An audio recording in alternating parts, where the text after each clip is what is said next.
அன்பு நேயர்களுக்கு எனது இனிய வணக்கங்கள். நம்முடைய சிம்மராசிக்கார நேயர்களே, இன்னைக்கு நாம வீடியோ பதிவுக்குள்ள முழுமையா போறதுக்கு முன்னாடி அந்த ஆறுமுகன் முருகப்பெருமான மனதார வேண்டிக்கிட்டு வீடியோக்குள்ள போகலாங்க. ஓம் முருகா போற்றி, ஓம் முருகா போற்றி, ஓம் முருகா போற்றி, என்னை காக்கும் முருகனே போற்றி. நல்லதே நடக்கும், நல்லது மட்டும்தான் நடக்கும்னு மனசார நம்புங்க. பொதுவாவே நம்மளோட சிம்ம ராசிக்காரங்க ரொம்ப உண்மையானவங்க, நேர்மையானவங்க. உண்மைக்கு புறம்பா எந்த காலத்திலேயும் எந்த ஒரு செயலையும் இவங்க செய்யவே மாட்டாங்க. இவங்களோட அந்த இனிமையான பேச்சின் மூலமாகவே எதிரிகள கூட நண்பர்களா மாத்திக்கக்கூடிய வல்லமை படைத்தவர்கள் இவங்க. நட்புக்கு ரொம்பவே முக்கியத்துவம் தருவாங்க. அதே நேரத்துல நண்பனுக்காக உயிரையே கொடுக்க கூட தயங்க மாட்டாங்க. அப்படியே ஒரு தாயை போல மிகச்சிறந்த அன்பு உள்ளம் கொண்டவங்களா இவங்க இருக்காங்க. இவங்கள பொறுத்த வரைக்கும் தான் மட்டும் நல்லா இருக்கணும் அப்படிங்கிற அந்த சுயநலம் துளி கூட கிடையாதுங்க. தன்னை சுத்தி இருக்கக்கூடிய எல்லோருமே நல்லா இருக்கணும் அப்படிங்கிற அந்த பொதுநல குணத்தோட தாங்க இவங்க வாழ்ந்துகிட்டு இருக்காங்க. இவ்வளவு அற்புதமான நற்குணங்களை கொண்ட சிம்மராசி உள்ளங்களே, எல்லாரும் எப்படிங்க இருக்கீங்களா? நலமா இருக்கீங்களா? என்னமா நீங்க வேற எங்கள பார்த்து நலமா இருக்கீங்களான்னு கேக்குறீங்களேங்களே. எங்க வாழ்க்கையில இருக்கக்கூடிய வலிகளையும் வேதனைகளையும் தாங்கிக்கிட்டு நாங்க இந்த உலகத்துல உயிரோட வாழ்றதே பெரிய விஷயம். அதுல எப்படிமா நாங்க நலமா வாழ முடியும் அப்படின்னு உங்க மனசுக்குள்ள நினைக்கிறது எனக்கு புரியுதுங்க. ஆனா கவலைப்படாதீங்க. உங்க வாழ்க்கையில இருக்கக்கூடிய அத்தனை பிரச்சனைகளும் இனி காணாம போக போகுது. இந்த மாதம் ஏற்படக்கூடிய அந்த பிரம்மாண்டமான குரு பெயர்ச்சியின் மூலமாக உங்க வாழ்க்கையே ரொம்ப பிரகாசமா மாறப்போகுதுங்க. உங்களுடைய நீண்ட நாள் ஆசைகள், கனவுகள் எல்லாமே ஒன்னொன்னா நிறைவேறப் போகுது. உங்க வாழ்க்கையில இது நாள் வரைக்கும் இருந்த அனைத்து தடை தாமதங்களும் இனி பனி போல விலகி போகப் போகுது. உங்க கையில செல்வாக்கு உயரப் போகுது. உங்க வாழ்க்கையே ஒரு அழகான வாழ்க்கையா மாறப்போகுதுங்க. சிம்மராசிக்காரர்களே, உங்களுக்கு இந்த தை மாதம் அதிர்ஷ்டம் நிறைந்த ஒரு பொற்கால மாதமாக இருக்கப் போகுது. உங்களுடைய ஆசைகள், கனவுகள் எல்லாமே இனி மெய்ப்பட போகுதுங்க. இந்த தை மாதத்துல மகர ராசியில 4 கிரகங்கள் ஒன்னா சேரப் போறாங்க.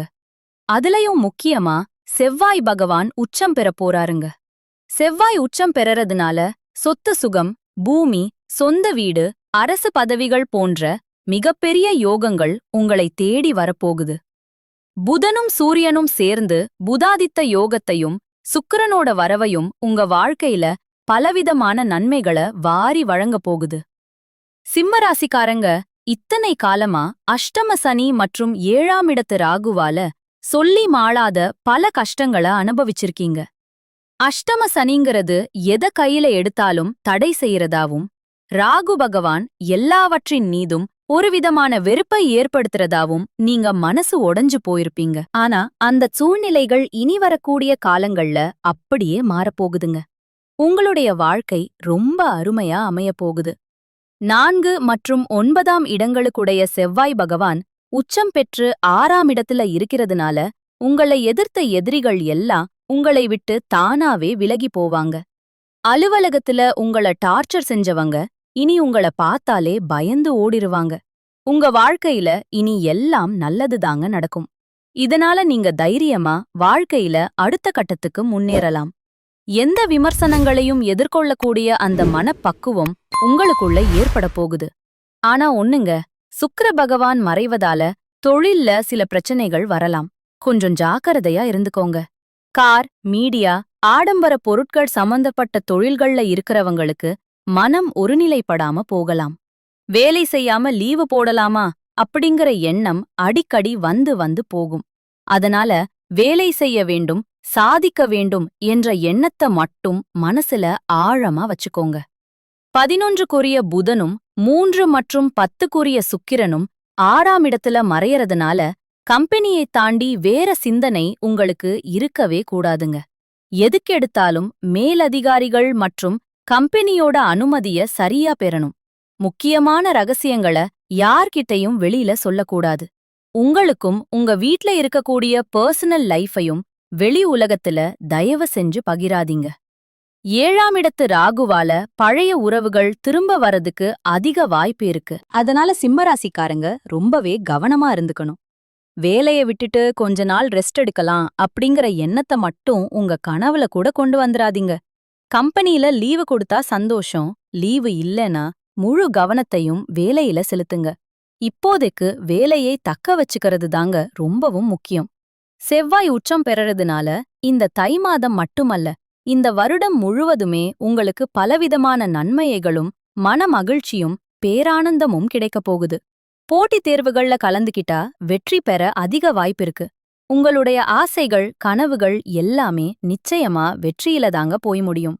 உங்கள் வாழ்க்கையில இனி வரக்கூடிய காலங்கள்ல தோல்வி கண்ணீர் அப்படிங்கிற பேச்சுகளுக்கெல்லாம் துளி கூட இடம் கிடையாது. உங்களுடைய எண்ணம் எப்படியோ அப்படியே உங்க வாழ்க்கையில நல்லதெல்லாம் அடுக்கடுக்கா நடக்கப் போகுது. ஒரு காலத்துல உங்கள வேண்டாம் அப்படின்னு சொல்லி உதறி தள்ளிட்டு போன சொந்த பந்தங்கள் உறவினர்கள் எல்லோருமே இப்போ உங்களை தேடி வரப்போறாங்க.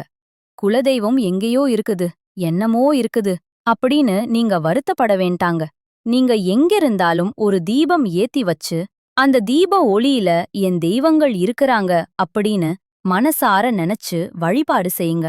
குலதெய்வமே தெரியாவிட்டாலும் பரவாயில்ல, வீட்ல தீபம் ஏற்றி வச்சு ஏதாவது ஒரு நல்ல நாள்ல உங்க குலதெய்வத்தை நினைச்சு உருகி வழிபாடு செய்யுங்க. ஏன்னா குலதெய்வ வழிபாடு குலம் காக்கும், குலம் தழைக்கும்.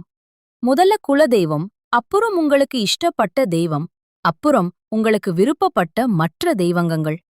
எந்த கோயிலுக்கு போனாலும் என்ன பண்ணாலும் வாழ்க்கையில ஒரு முன்னேற்றமே இல்லையே அப்படின்னு நீங்க ஆதங்கப்படுவீங்க. இனி அப்படி சொல்லாதீங்க. தினமும் தூங்கி எந்திரிச்ச உடனே அந்த சூரிய பகவான மனதார நமஸ்காரம் பண்ணுங்க. அவங்களுடைய அனுக்கிரகம் இருந்தா மட்டும் போதுங்க. மற்ற கிரகங்கள் எல்லாம் ஒருவேளை சாதகமா இல்லைனா கூட பரவாயில்ல, அந்த சூரியனுடைய பிரகாசம் உங்க வாழ்க்கையையே ஒளிமயமா மாத்திருங்க. அந்த தெய்வீக வெளிச்சம் உங்களை வந்து சேரும். உங்க வாழ்க்கையில இருக்கக்கூடிய கண்ணீர் கவலைகள் எல்லாம் அப்படியே கரைஞ்சு போயிருங்க. இந்த தை மாதத்துல நீண்ட நாட்களாக உங்க மனசுல இருந்த பாரமான மனக்கவலைகள் குறைய போகுது. வாழ்க்கையில ஒரு புதிய நம்பிக்கை பிறக்கப் போகுதுங்க. குடும்பத்துல ரொம்ப சில சந்தோஷமான செய்திகள் வந்து சேரும். தடைப்பட்ட வேலைகள் எல்லாம் ஒன்னன்பின் ஒன்றாக நடக்கத் தொடங்க போகுதுங்க. பண வரவு ரொம்பவே மேம்பட போகுது. கடன் பிரச்சனைகள் எல்லாம் படிப்படியாக குறைய ஆரம்பிக்கும். ஒரு நல்ல மனிதரோட நட்பு உங்களுக்கு கிடைக்கப் போகுது. மத்தவங்க மத்தியில உங்களோட மதிப்பும் மரியாதையும் உயரப்போகுது. உங்ககிட்ட மறைந்திருந்த திறமைகள் எல்லாம் இனி வெளிப்பட போகுது. வேலை மற்றும் வியாபாரத்துல நல்ல வாய்ப்புகள் தேடி வரும். தேவையில்லாத உறவுகள் தானாகவே விலகி போவாங்க. மன உறுதி அதிகரிக்கும். உடல் நலத்துல ஒரு நல்ல முன்னேற்றம் ஏற்பட போகுது. பழைய பிரச்சனைகளுக்கு தீர்வு கிடைக்கும். ஆன்மீக சிந்தனை அதிகரிக்கும். உங்களுக்கான சரியான முடிவுகளை நீங்களே எடுக்கத் தொடங்க போறீங்க. நீங்க நாள் ஆசைகள் நிறைவேற அற்புதமான வாய்ப்புகள் வரும். வாழ்க்கையில ஒரு தெளிவு பிறக்கும். அதிர்ஷ்டம் சிறு சிறு வழிகள்ல உங்களுக்கு உதவ போகுதுங்க. உங்களுடைய வாழ்க்கையில பலவிதமான மாற்றங்கள் வரப்போகுது. உங்களுடைய ஆசைகள் கனவுகள் எல்லாமே இந்த தை மாதத்துல நிறைவேறப் போகுதுங்க. உங்கள வேண்டாம் அப்படின்னு உதறி தள்ளிட்டு போன அந்த சொந்த பந்தங்கள் எல்லோருமே இனி வரக்கூடிய காலங்களில் உங்களை தேடி வருவாங்க. உங்கள் வாழ்க்கை ஒரு அருமையான வாழ்க்கையாக அமைய போகுதுங்க. அதே சமயம் நீங்க இந்த தை மாதத்துல கவனமாவே இருக்க வேண்டிய சில விஷயங்களையும் நான் சொல்லிடுறேங்க. எதையும் அவசரப்பட்டு முடிவு எடுப்பதை தவிர்ப்பது ரொம்ப நல்லதுங்க. கோவமா பேசாம சொற்களை கட்டுப்பாடோட பேசி பழகிக்கோங்க. பண விஷயங்கள்ல திடீர் செலவுகளை குறைக்கிறது ரொம்பவே நல்லதுங்க. கடன் கொடுக்கறதுலயும் வாங்கறதுலயும் கூடுதல் கவனத்தோட இருந்துக்கோங்க. தேவையில்லாத வீண் வாக்குவாதங்கள்ல ஈடுபடாதீங்க. உறவுகள்ல தவறான புரிதல் வராம எதையும் தெளிவா பேசி தீர்த்துக்கோங்க. உடல் நலத்தை ஒருபோதும் அலட்சியம் செய்ய வேண்டாங்க. தூக்கம் குறைவா இருக்க விடாதீங்க. நல்லா ஓய்வெடுங்க. பழைய கசப்பான பிரச்சனைகளை மீண்டும் மீண்டும் கிளற வேண்டாம். ரகசியமான விஷயங்கள யார்கிட்டையும் அனாவசியமா பகிர வேண்டாம். சமூக ஊடகங்கள்ல தேவையில்லாத பதிவுகளை தவிர்ப்பது ரொம்ப நல்லது. உணவு பழக்கத்துல ஒரு கட்டுப்பாடு அவசியம். நம்பிக்கை இல்லாதவர்களிடம் அதிக நெருக்கம் காட்ட வேண்டாம். முக்கியமா கையெழுத்து போடும்போதும் ஒப்பந்தங்கள்லயும் ரொம்ப கவனமா இருந்துக்கோங்க. வாக்குறுதிகளை யாருக்கும் அவ்வளவு எளிதா கொடுத்துறாதீங்க. மனதை காயப்படுத்தக்கூடிய பழைய நினைவுகள்ல சிக்கித் தவிக்காதீங்க. பொறாமை மற்றும் பிறரோடு ஒப்பிட்டு பார்க்கிறதை முற்றிலும் தவிர்த்திருங்க. பயணம் செய்யும்போது கூடுதல் கவனமா இருந்துக்கோங்க. பெற்றோர்கள் மற்றும் மூத்தவர்களின் அறிவுரையை மதிச்சு நடந்துக்கோங்க. சில இடங்கள்ல தேவைப்படும்போது இல்ல, முடியாது என்று சொல்ல கற்றுக்கொள்ளுங்க. அப்பத்தாங்க நீங்க வாழ்க்கையில எந்த ஒரு பிரச்சனையிலையும் சிக்கித் தவிக்காம நிம்மதியா இருக்க முடியும். இப்போ நம்முடைய சிம்ம ராசியில இருக்கக்கூடிய ஒவ்வொரு நட்சத்திரக்காரர்களுக்கும் இந்த மாதம் தனித்தனியா எப்படி இருக்குன்னு விரிவா பார்க்கலாங்க. நம்முடைய சிம்ம ராசியில இருக்கக்கூடிய முதல் நட்சத்திரம் மகம். உங்களுக்கு இந்த மாதம் எப்படி இருக்குன்னு பார்க்கலாம். மகம் நட்சத்திரக்காரர்களே, உங்க வாழ்க்கையில இந்த மாதம் ஒரு அதிசயமும் அற்புதமும் நடக்கப் போகுதுங்க. பலவிதமான துறைகள்ல உங்களுக்கு அமோகமான முன்னேற்றம் கிடைக்கப் போகுது. தெய்வ அனுகூலம் உங்களுக்கு பரபூரணமா கிடைக்கும். பொருளாதார வளம் ரொம்ப சிறப்படைய போகுது. காரிய அனுகூலம் உண்டாகும். செல்வாக்குல நல்ல முன்னேற்றம் ஏற்படும். உங்கள் முயற்சிகள்ல இதுநாள் வரைக்கும் இருந்த அனைத்து தடைகளும் காணாம போகுதுங்க.